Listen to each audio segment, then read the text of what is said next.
तर नमस्कार पब्लिक. आजच्या ब्लॉगची स्टार्टिंग करता 6 वाजतापासून. 6 वाजता मी कोट वगैरे घालून चाललो कुठं हे सांगतो समोर तुम्हाला, कारण समोर माहीतच पडणे.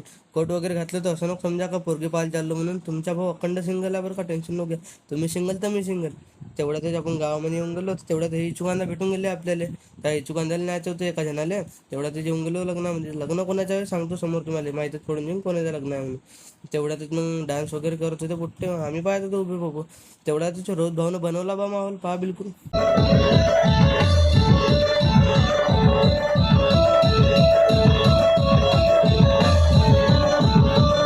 पुरी मजाच लुटून गेली. तेवढ्यातच आपल्या खाय पदाडे गँगमध्ये एक भेटून गेला हर्षल लेखाच्या. पहा ना आईस्क्रीम खातात केवढ्या डोने आणले होते त्यांना.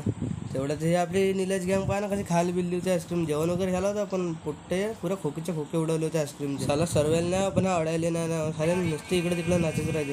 तेवढ्यात नाचताची गोष्ट आली ना, आम्ही पण नाचायला येऊन येतावर डीजेवाल्याने रिंगीवाला गाणं लावून टाकला तर नाचले पहा कधी पब्लिक.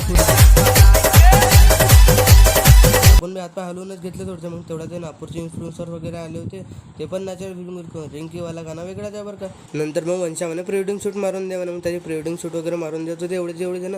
तेवढ्यातच पाहा ना आपला समीर सेट कसा बसला होता, एकदम सेटच सारखा बसते साला, ऐकायचं नाही बरं का तो. तेवढ्यातच मग फेटे बांधायचा कार्यक्रम चालू झाला. हर्षल भाऊ कुठं ऐकायला जाते, हर्षल भाऊ दिलं बसून बकरा बनवून सण्याने. तेवढ्यात त्याला माझ्याही नाही पिऊ देत होते. मग त्याचा फेटा वगैरे बांधून झाला.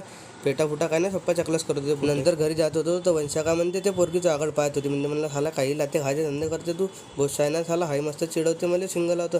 तर पब्लिक आजसाठी एवढंच, भेटू नेक्स्ट ब्लॉगमध्ये.